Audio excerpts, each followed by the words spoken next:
Nancy, o título da sua tese é A Conduta Moral na Administração Pública, um estudo com ocupantes de cargos comissionados. O que você estudou exatamente no seu trabalho, Nancy? Bom, o título já diz, eu estudei realmente a conduta moral, a questão ética, no contexto do trabalho na administração pública e em função de exigência mesmo do doutorado, eu acabei restringindo a pesquisa a ocupantes de cargos comissionados, então são pessoas que ocupam cargos de diretoria, coordenação, e usei na pesquisa apenas ocupantes de cargos comissionados no governo do estado de São Paulo. Apesar de que o doutorado acabou sendo uma reflexão sobre a minha própria prática, porque além de pesquisadora, aí no caso, professora universitária, eu trabalho já há mais de 20 anos com servidores públicos e também fui servidora pública há muito tempo. E acabei, já tinha feito o mestrado, a questão no mestrado foi se ações educacionais no contexto do trabalho público conseguem realmente mudar a postura, a atitude das pessoas no trabalho. Eu trabalho com isso, eu sou psicóloga e educadora, eu faço programas de formação, de capacitação, de reflexão no trabalho. E eu vinha trabalhando para uma fundação há uns 4 anos só com gestores do governo do estado. Mas já trabalhei para o governo federal, para muitos municípios, sempre trabalhei com grupos de servidores. E eu vinha me questionando muito, porque independente de onde era o servidor, se ele era de uma prefeitura, se ele era de um estado, se era mesmo do governo federal, a fala, os depoimentos deles na sala de aula eram muito semelhantes. Eles falavam de uma cultura no serviço muito parecida e as queixas que eles traziam eram muito semelhantes. E dentre elas, eles relatavam muito atitudes e posturas consideradas não éticas no trabalho. Ou seja, você trouxe para a sua pesquisa algo que a gente talvez conheça, ouça falar, identifique de certa maneira, que seria talvez eu possa chamar de uma certa maneira de agir, um certo modo de operação do serviço público, de quem trabalha para funcionário público, como é conhecido, é isso? Isso. Eu trabalhava tanto com os funcionários públicos de carreira, concursados, servidores, como pessoas nomeadas que ocupavam cargos de gestão. E eu, como cidadã comum, eu tinha uma imagem, como nós todos temos uma imagem no senso comum, assim, se é serviço público, se é político, é corrupto. Então, se tinha essa imagem bastante denegrida, mas o que me chamava a atenção é que eles mesmos, estando dentro do Estado, acabavam dizendo que realmente isso acontecia. Passaram por mim, nessa época, quase 500 gestores e tinha esse discurso, dentre outras questões. Então, eu quis me perguntar, assim, no doutorado, o que leva, então, a essas atitudes consideradas não éticas na atuação enquanto gestor público, enquanto servidor público? É fator do comportamento. A minha pesquisa vale dizer que é dentro da psicologia, então é um recorte da psicologia para fazer esse estudo. Então eu me perguntava, o que leva à questão dessa conduta? É a formação do cidadão, do indivíduo hoje que está deformada, já que o homem é uma categoria social. A moral, nós não nascemos com a moralidade, ela é formada na cultura.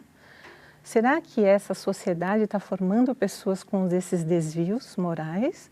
Ou será que é a estrutura que forma, porque já que o discurso, independente de onde eles estavam ou eles estão, é muito parecido e esses desvios acontecem em todos os lugares, ou é a estrutura da máquina pública brasileira que acaba facilitando e levando a essas atitudes, a essa conduta moral? Eu posso entender que a sua dúvida de algo bastante difícil, eu imagino, por ser tão pouco tangível, era se isso que se identifica como um problema no serviço público é algo que já está presente na sociedade, que no serviço público apenas ganha espaço para proliferar, ou se o que começava a gerar esse problema é algo que estava implantado dentro do serviço público. Essa dúvida inicial que você tinha? Exatamente, você conseguiu traduzir muito bem, é isso mesmo. É alguma coisa que já acontece na sociedade e ali ela se prolifera, porque na realidade o homem, ele é corrompível, ele é corrupto tanto lá como em outro lugar, ou é alguma questão da máquina pública? É exatamente essa questão que eu me fiz. Antes de você contar a que conclusão você chegou, eu queria pedir para você nos contar sobre duas categorias que eu acho que são essenciais para a gente entender como você estudou. A racionalidade na administração e a moralidade do indivíduo. Podemos começar pela racionalidade e o funcionamento da administração? Como que você olhou para isso, como você estudou isso? Ok. Bom, eu peguei aspectos que são comuns, então, no serviço público brasileiro, que faz a máquina funcionar. Então, eu chamei da racionalidade da máquina pública e o seu modo de funcionamento e dividi em dois aspectos. Então, a sazonalidade dos mandatos e o seu modo de funcionamento. Na sazonalidade de mandatos, eu dividi em 5 aspectos.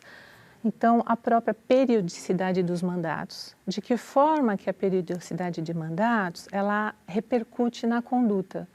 Então, quando um gestor, uma pessoa comissionada, assume um posto, ela já sabe que é por um tempo determinado. Esse tempo, no máximo, 4 anos. Eu quis investigar se a pessoa assumir esse cargo, se ela já fica vulnerável, sabendo que não vai ficar muito tempo. Há uma pressão política para a pessoa se manter, é muito comum, a gente sabe disso, das pessoas serem trocadas com muita facilidade. Então, às vezes, ela não consegue cumprir os 4 anos. Então, eu queria investigar se esse período, a pessoa já sabendo que tem um período, se isso torna mais vulnerável ou não. Há acordos, há uma certa conivência com algumas coisas para se manter. Então, foi uma questão. E torna? Torna. A gente vai ver que os aspectos da estrutura, ela incide fortemente na conduta. Alguns aspectos, então, do funcionamento da máquina facilita, ele torna a pessoa mais vulnerável. A outra questão foi a estabilidade. Então, como o meu foco, no caso, foi ocupantes de cargos comissionados, cargos de confiança, o que acontece? A estabilidade, o servidor, ele é estável. E é importante até que seja, porque garante que o seu cargo não seja item de barganha. Então, muda o governo, ele se mantém ali. Um gestor, ele vai comandar um grupo que já tem estabilidade. Então, eu perguntei, uma questão foi essa, como é que fica a firmeza dele? Ele tem poder de mando num grupo que já está estável, que conhece o que acontece lá? Isso quando ele vem de fora. Muitas vezes o comissionado é do grupo. Então, o governo pega uma pessoa do grupo, às vezes um bom técnico, e coloca para ele comandar, dirigir. Ele pode ser diretor hoje. No próximo, ele pode vir a ser funcionário e aquele colega passar a ser um diretor. Como que fica esses acordos? Ele consegue ter a postura, cobrar desempenho? Então, eu queria saber se isso influenciava internamente na postura profissional. A questão do funcionário não poder ser demitido também causa um impacto nesse poder do chefe de... Sim, porque assim, apesar de eu ter pego apenas o grupo de gestores, muitas conclusões a gente pode tirar para o servidor de um modo geral.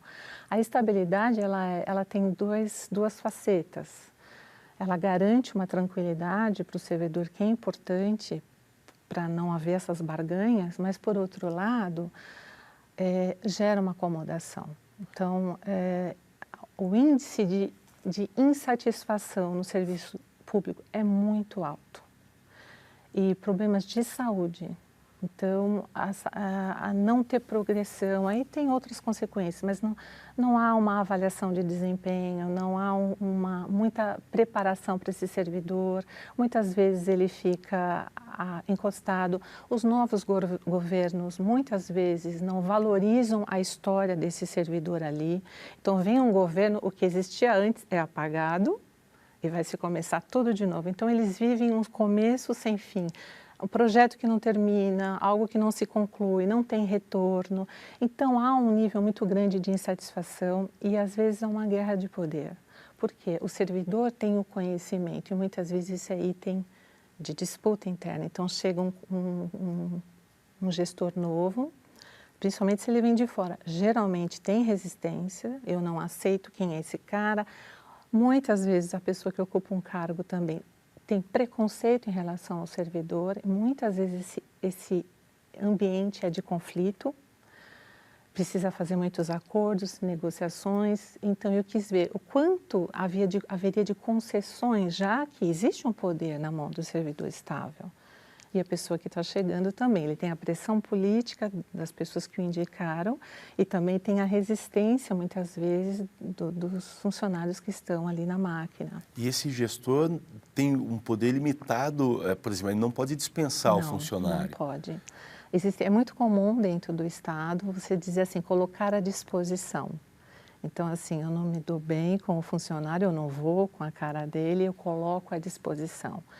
Então, às vezes é um bom funcionário que a gestão não é boa, esse cara fica disponível e fica rodando de setor para setor.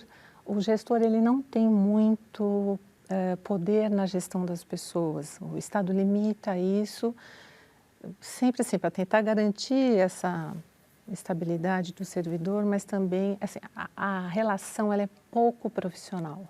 E pede o serviço público, pois um funcionário bom está encostado, e pede também o funcionário, porque ele está insatisfeito, até de um ponto de vista mais amplo, né, como ambição de carreira e de vida. É uma pressão muito grande essa relação. Então, dentro dessa estrutura, eu quis ver o quanto isso afeta a moralidade, porque você acaba sendo mais flexível, tendo concessões que às vezes não se deveria. Então, uma das questões que eu estudei foi a periodicidade, a estabilidade, a fidelidade política, o quanto isso também pode comprometer uma moralidade. Então, as questões que eu fiz, foi uma entrevista, né, aberta. Isso é uma identificação ideológica com o partido que está ou não no governo? Eu sou funcionário público, entrou um partido do qual eu discordo politicamente e há uma posição talvez de resistência da minha parte para esse grupo, com relação a esse grupo que está no poder, é isso? Isso, em relação ao servidor, sim. Em relação ao nomeado, ao gestor que ocupa o cargo, ele tem que estar afinado com as propostas políticas. Ele tem que estar alinhado. Se ele é de confiança política, ele tem que estar de acordo com a plataforma política. Mas muitas vezes há negociações, apesar de ser público, né? Então é uma questão que eu coloco na minha tese, apesar de ser público, que dá a impressão não visa lucro, mas tem uma mercantilização grande, troca de favores, concessões. A pessoa que é muitas vezes indicada, ela vem de um grupo político. Então eu quis avaliar assim, o quanto que essas pressões externas dos acordos anteriores à eleição pode comprometer a sua lisura, o foco realmente no trabalho, no resultado. Como que são esses acordos, essas pressões na postura de quem está ocupando um cargo ali. Porque ele pode chegar comprometido com uma série de questões que foram acordadas antes da vitória nas eleições. Sim, e tem pressão do legislativo, os vereadores que são da bancada de apoio, que pressiona e que tem negócios. Então, é bastante complicado. Então, eu quis estudar assim, o quanto que essa formação moral do indivíduo consegue resistir a tudo isso, a de fato o que prevalece ali. A estrutura tem tudo isso, tem mais outros aspectos que eu acabei estudando, a questão da burocracia, então o trabalho também ele perde o sentido. Quando é um espaço assim muito burocrático, a pessoa se preocupa muito mais em seguir os padrões, o que está pré-determinado, e aquele trabalho ele fica completamente esvaziado de sentido também. Então, o trabalho é muito importante para o adulto. Nós canalizamos as nossas energias, muitas vezes no trabalho, é importantíssimo que isso aconteça. O trabalho ele tem que ter um sentido para o sujeito. Um trabalho esvaziado, como é principalmente as secretarias meios que a gente fala, né? É um pouco menos para as secretarias fins, que atende de fato a população, que tem um retorno ali do cidadão que ele atende, mas as secretarias meios lidam muito com a burocracia, com papéis, com procedimentos. Seria uma secretaria meio, só para a gente entender Secretaria assim, meio, de maneira por exemplo, geral. uma secretaria de administração é uma secretaria meio, ela organiza documentos, ela formaliza um setor jurídica, a gente diria que é uma secretaria meio. O que é secretaria fim? Educação, porque está ali lidando diretamente com o aluno. Saúde, ele está lidando de fato com os pacientes. Obras, ele está ali de fato fazendo a obra. Mas tem toda uma secretarias que dão suporte para que isso aconteça e ali é mais grave. Então, o servidor, que o seu trabalho totalmente esvaziado, ele não entende o que aquele carimbo, aquele papel vai repercutir na cidade, na sociedade. Onde ele coloca essa energia que ele tem? Ele tem que buscar prazer de alguma forma. E com esse vazio é mais fácil fazer concessões, buscar prazer imediatos em outras coisas. Sim, você falou e ressaltou bastante, é importante para a gente poder entender essas categorias todas, a questão da moralidade e daí de maneira mais ampla na sociedade. Como que a gente entende isso, essa moralidade que não está restrita ao ambiente ali do serviço público, mas na sociedade de maneira geral? A pesquisa foi exatamente isso. Então, eu estudei a estrutura e também a moralidade. Então, será, é aquela questão que você traduziu bem, será que a sociedade está formando pessoas com moralidade frágil? Então, eu estudei como é que se constitui a moralidade do indivíduo. Então, eu estudei alguns autores da teoria crítica, então são os frankfurtianos, então Adorno, Horkheim, Marcuse, e estudei especialmente Freud quando ele aborda a questão social e cultural, principalmente o mal-estar da civilização. E o que o Freud diz? Nós não nascemos éticos, a ética ela é muito importante para existir, para vivermos em sociedade. Nós temos que abrir mão das nossas pulsões, do nosso estado natural, abrir mão das pulsões dos nossos desejos mais primitivos e fazer um acordo com a cultura. A gente introjeta os valores e os ideais sociais, culturais, para podermos viver em coletividade e aceitar o outro, né? Então, a gente sai dessa postura que a gente fala narcísica, voltada só para nós mesmos, para poder viver em sociedade. Porém, a forma como a sociedade é constituída atualmente, focada muito no econômico, nós somos vistos como mercadoria, as necessidades são construídas de fora para dentro, então nós vemos como importante necessidades obsoletas, então o sucesso como importante, o dinheiro como importante. Então, para os frankfurtianos e para Freud, a ética, para que haja a ética, precisa ter um indivíduo consciente das suas escolhas e tendo clareza do resultado das suas escolhas e suas atividades e relacionar isso com a própria vida. Então, ele dá significado para aquilo que ele faz para além da vida. Nós, segundo aí os autores, e eu concordo, nós estamos numa vida danificada, uma vida negociada e, segundo eles, um pseudo-indivíduo. Nós não conseguimos construir um ser ético na sociedade. Não conseguimos superar o estado narcísico. Nós somos estimulados a pensar cada vez mais em nós mesmos, não considerar o outro. E aí eu acabei encontrando alguns atributos psíquicos que seriam muito importantes que o homem tivesse desenvolvido para conseguir ser ético, para não corromper, por exemplo. Quais seriam? Eu dividi em 3 grupos, então eu chamei relação com o outro. Então a relação com o outro está a capacidade de se identificar com a dor do outro, a comoção e até mesmo sempre esqueço, a compaixão. Há uma crítica à compaixão, mas ela é importante que haja. Um outro agrupamento, análise, a capacidade de análise e conduta, então o senso de justiça, o estranhamento, então parece meio esquisito, mas o estranhamento é assim, por exemplo, a gente vê barbaridades hoje na sociedade, a gente não estranha mais. Então, aquela pessoa que estranha, que tem um comportamento que é estranho até para o outro, porque ela não é comum, até o Adorno diz uma coisa muito interessante, que a gente suspeita daquele que, de fato, por exemplo, ajuda alguém e não quer nada em troca, que a gente acha isso estranho, porque a nossa sociedade sempre nos ensinou a sempre querer algo em troca, né? Então, o estranhamento, a solidariedade, a capacidade de julgamento e análise, o senso crítico, a força dos interesses particulares em detrimento ao interesse público. Eu medi isso, o quanto que eu me preocupo muito mais comigo e com o outro não. Os seus valores e a sua consciência foram alguns dos aspectos.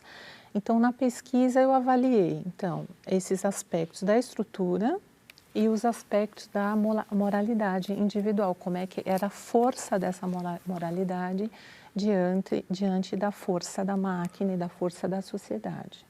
Então, eu posso dizer que há um choque da maneira como nós estamos constituindo nossa moralidade hoje, quando esses valores todos chegam a uma estrutura de funcionamento como o serviço público, há um choque grande do que deveríamos como sociedade esperar do serviço público e dos valores que os indivíduos, de maneira geral, estão construindo, os valores que estão constituindo o indivíduo hoje, é isso? Isso mesmo. Quando eu digo, a gente diz serviço público, também é um pouco risco. A gente encontra essas mesmas condutas em outros lugares. Pois é. O serviço público, ele é de alguma maneira diferente nesse aspecto, nesse encontro com essas características do que o serviço privado, por exemplo? O serviço privado tem mecanismos que conseguem anular ou lidar de maneira diferente com essas questões morais? O serviço privado, a administração privada, ela tem mais controle e mais acompanhamento, porque reincide muito no lucro. Hoje foi aprovado recentemente uma legislação, né, hoje se um funcionário, por exemplo, de uma área de compras faz uma negociação escusa, hoje, por exemplo, com um órgão público numa licitação, não é mais só esse funcionário que vai responder, é a empresa. Então, a empresa tem interesse de que isso não ocorra. Agora, a moralidade do indivíduo, ela está frágil na sociedade em geral, não só no Brasil. A gente tem algumas peculiaridades no Brasil, mas está fora. Então, a gente encontra, se a gente precisa criar tantas leis jurídicas, é porque a conduta está exigindo isso. Se a gente tivesse uma moralidade firme, forte, uma sociedade que favorecesse essa preocupação com o outro, não precisaria de tantas normas, tantas leis. Então, o indivíduo é o mesmo que ocupa os lugares. O que a gente percebe? Que no serviço público acaba facilitando por essas condições da estrutura. Então, a rotatividade dos mandatos, a falta de acompanhamento em resultados, a pouca preocupação com o resultado. Então, a falta de sentido que o trabalho acaba tendo, isso acaba acentuando mais. Eu fiquei pensando aqui, se a gente sabe das características do capitalismo, enfim, que ele tem que se revolucionar a todo tempo, é o grande paradoxo do capitalismo, mas ele tem que se modificar para continuar sempre igual. Se as características do capitalismo são mais palpáveis, a gente encontra de maneira mais ativa no serviço privado do que no serviço público, e por isso haveria um choque desse homem hoje, que a gente sabe, moldado pelas características do capitalismo, quando ele entra numa estrutura que não tem o mesmo ritmo do capitalismo, se o choque aconteceria de maneira mais intensa do que no serviço privado, onde o capitalismo é mais ativo e responde mais às próprias características. Existem alguns estudos sobre isso, o Marcuse, ele acaba estudando bastante isso. O que acontece na iniciativa privada, né? Falando aí mais no aspecto psíquico, né? Essa energia que a gente precisa depositar em alguma coisa, que nós desviamos para poder se relacionar, quando você tem um trabalho que cobra muito, cobra resultado, acaba utilizando essa energia a favor da própria organização, do próprio resultado do trabalho. Então, de uma forma perversa ou não, mas essa energia ela acaba indo por aí. Então, o reconhecimento, a valorização, a avaliação do seu desempenho, você acaba tendo até menos espaço para desvios, porque a energia ela é bem canalizada, vamos dizer assim. Como no serviço público há um esvaziamento do trabalho, do sentido do trabalho, isso é uma das questões muito importantes, essa energia ela fica mais solta, mais vulnerável.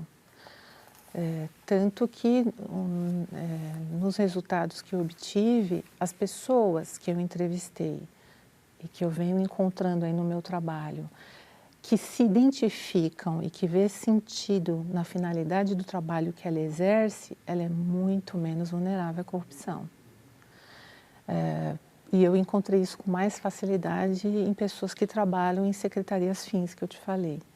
Então, teve 2 delas que eu entrevistei que têm uma paixão pelo que faz, que estão há muito tempo, passa governo e governo, ela acaba se mantendo no cargo ali de direção e gosta muito, valoriza o que faz e uma pessoa totalmente íntegra e que tem uma clareza, uma consciência bastante crítica, isso é bastante importante. Para fechar, você diria que é possível, você identificou, enfim, você fez um mergulho em tudo isso, identificou as questões, onde, enfim, as questões se complicam. Daria para mudar as características do serviço público ou talvez o gigantismo do serviço público e, mais do que isso, na verdade, se algumas características são intrínsecas ao serviço público e, por isso, seria impossível de alterá-las e isso que a gente encontra é algo perpétuo. Tá. Desde o momento que eu entrei para fazer o doutorado, isso foi uma conversa, inclusive, com o orientador, eu não quero só estudar, eu quero pensar em propostas. E os autores que eu estudei, apesar de bastante críticos, penso assim, precisamos descobrir qual é a origem disso para procurar propostas de ação. Condições objetivas amplas na sociedade, na administração pública, talvez nós não consigamos, são muito grandes, mas tem algumas coisas que podemos fazer, sim. Então, aumentar ao máximo possível a consciência crítica desse servidor. Então, como eu trabalho com ações educacionais, eu fui nessa linha, no recorte da psicologia.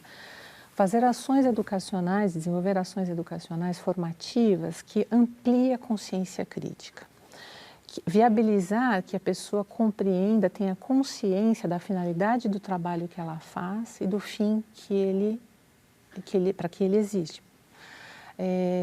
Aumento na autonomia, na participação dentro do Estado para repensar a forma do seu trabalho, repensar saídas menos burocráticas, executar trabalhos que possibilitem reflexão, ter acesso ao resultado do seu trabalho junto à população, fazer parte junto com a população de discussões de melhoria da qualidade do serviço que se presta,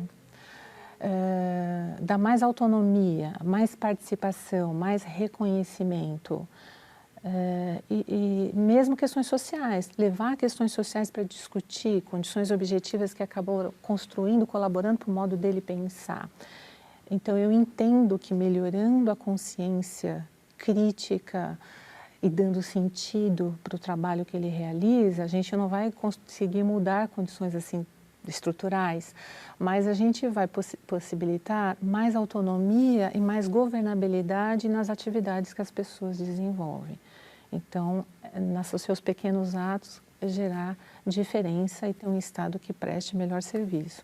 E com certeza que os governantes, de fato, estejam comprometidos em resgatar o que é legítimo da administração pública. Nancy, queria te agradecer. Para quem está nos assistindo, a sua tese está online, é possível encontrar na internet e só fazer o registro da importância do seu estudo. Ele foi, inclusive, lançado em livro na Alemanha. Está aí para quem se interessar, essa possibilidade de se aprofundar mais na tua pesquisa. Muito obrigado e parabéns pelo trabalho. Obrigada, Rodrigo.